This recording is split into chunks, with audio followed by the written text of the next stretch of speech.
Hi, thank you so much for joining me today. I was wondering, could you talk a little bit about your upbringing and how that affected your work as a musician?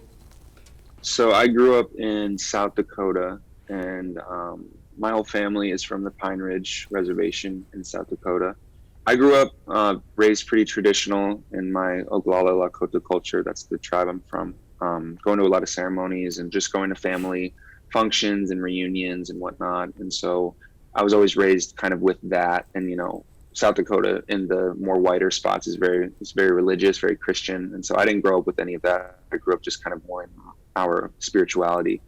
So that was always kind of my understanding, and that informed a lot of my ideas of music, because music is such a integral component to different ceremonies and different forms of expression through Lakota culture. And so that was kind of my understanding of music. But then on the flip side, we were listening. My grandma loved Dancing Queen by like ABBA, and my parents were huge Tupac and Bob Marley fans, and so I got a large, you know, exposure to different types of music, and then I started falling in love with music, punk rock and hair metal and all this different type of stuff. Yeah, I've lived a lot of lives.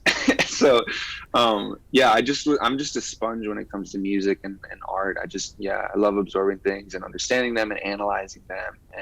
And I started making music when I was 15 or 16. And so before then, I was always finding ways to express myself. I was in theater or making little videos. I grew up in a really fun pocket of the internet because we got to grow up with these different apps before they got scary as they are now, but when they were just fun and more trivial. And so yeah, I've always been expressing myself, and I think when I started making music, when I started rapping, that was the key. There was no second question. There was no, yeah, I was just completely, yeah, inclined to do that. And so, but yeah, that was my upbringing primarily. So, you use a lot of jazz, beats, and hip hop to compose your score. How do you work to connect the music you make for Reservation Dogs to the characters in the stories and stay true to your inspiration as an artist? It depends on the specific, I guess, their request, Res Dog's request of me and what services can I provide. So sometimes, the songs I will write things for the show that I would personally wouldn't have thought of because I didn't have that sort of, inspiration, that influence, which is really nice because the show, since it's set in Oklahoma, there's a lot of like blues and, yeah, country influence. And so that's something, I'm from South Dakota, but I have no understanding of that, no inkling of what it is to make country music or blues music. And so it was nice because Sterling, before we started, he made me a playlist to kind of inform some of the musical choices that he wanted for the show. So I listened to that pretty intensely and got kind of absorbed it and soaked it in a little bit. And yeah, but on the flip side too, there's I got some notes from him that he said, make it more motto, make it more your music. And that was the most gratifying thing, because as an artist, you don't know what your music sounds like. You're just kind of putting it out, and just what you feel, but you don't know what others feel. So that was a very I guess like a validating moment, because I got to zhuzh it up with my own little ideas and my little accents of the songs and stuff like that. So yeah, that's kind of been what it's been like to kind of, I guess, kind of keep some semblance of authenticity, but also I really love getting pushed too. I love when there were some notes and like, well, let's try this or let's simplify it and things like that, because those are really important, I think, for an artist. And yeah, and you see the tangible results in that, in your growth and things like that. So Yeah. What's really tough about creating the emotion that you're going for? it's the definition of emotion, because it's such a subjective quality to music. For me personally, I mean, sometimes bass lines make me cry, or sometimes the weirdness of a song, like the glitchiness of a song, can really impact me emotionally. And but that's not the case for um, a large majority of folks. I'm not saying I'm special or anything, but it's just some people, they resonate with different things. It might be the lyrics, it might be the you know the embellished strings, what have you. And so I think, I guess, finding just communicating, I guess, was the most important thing with the show. And there was a lot of communication. It was a really, yeah, it's a really healthy, really, yeah, constructive, and just, it's a really good workplace. I really love the people that work on that show. And so they're always open with me and always, yeah, willing to give me notes and everything, and different comments. And so yeah, I think that's the hardest part though, is just finding out like, well, what is it specifically. And what's nice too is like I see the episodes obviously months ahead, and so I can kind of read maybe the facial expressions of the characters, or understand. And I think that's the beautiful part about composing is, it's not, I'm not centering myself, I'm just servicing the narrative, which is really nice, because within Western music can get very egotistical, and I fall victim to that all the time. And so it's nice to kind of have this different position. And so, but I think that's the biggest part, is just communicating what the specific emotion is and how I can articulate that through just different sound and stuff like that. And what do you really love about composing a score? I think the diversity of sound is really exciting, because I listen to a lot of different types of music, and a lot of different music piques my interest in terms of how they do it and why they do it, and who they do it for. And so I think with scoring, it's been really beneficial, because I get to just try different stuff, and I get to, yeah, I guess I get to represent a very small community of like indigenous composers. And that to me is really gratifying too, because I want to be able to show, yeah, different communities that it's possible. Like if you look up film composers, none of them look like me. Speaking of the creative identity, how do you relate to the narrative themes that played out in Reservation Dogs? Ooh, there's a lot. I mean, yeah, I escaped to California in so many ways, going to school. And so that, I related to that. And then also, yeah, you kind of find I think every young kid, teenager and on, you kind of find,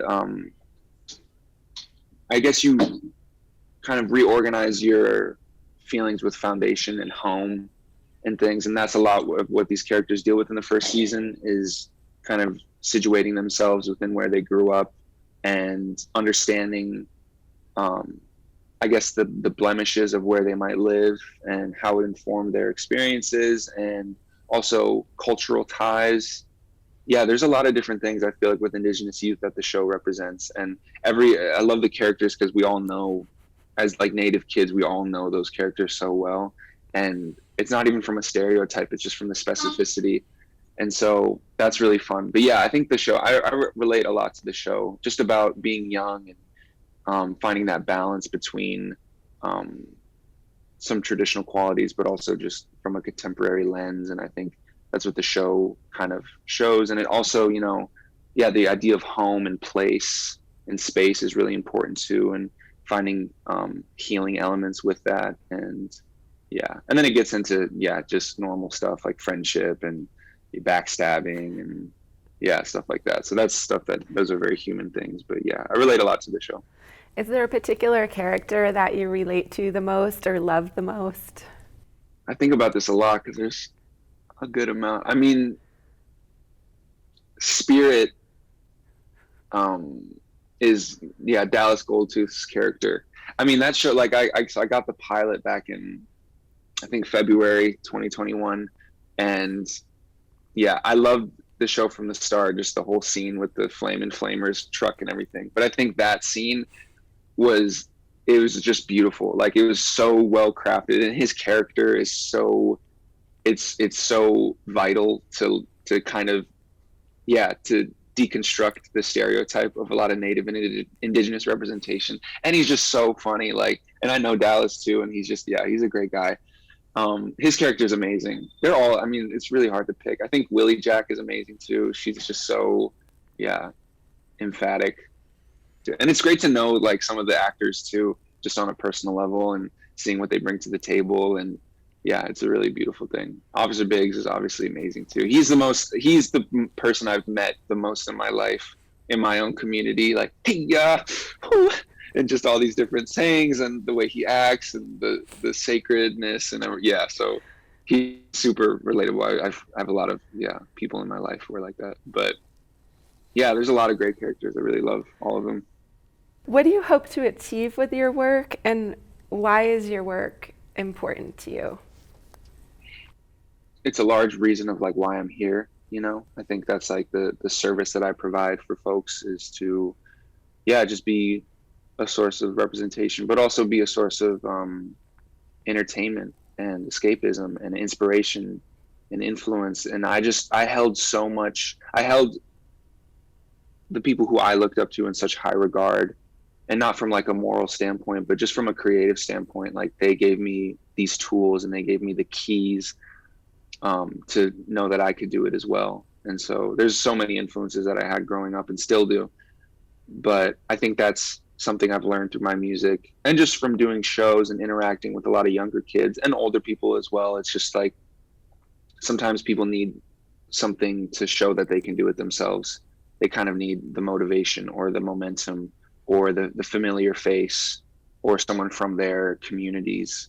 And so I'm really honored to be able to do that for people and create that space that's really important to me in my music. And I think, you know, for future goals, it's just to continue doing things that I love and um, kind of, yeah, creating an infrastructure for other native and indigenous kids and non-native as well, just to, you know, show, because I think there's things that can be improved on and things that can be explored more and things that can be amplified more and more groups that need empowerment and different things. And so I'm always excited to be able to exist in those spaces. And yeah, it's really great. I mean, yeah, super fun where music is taking me.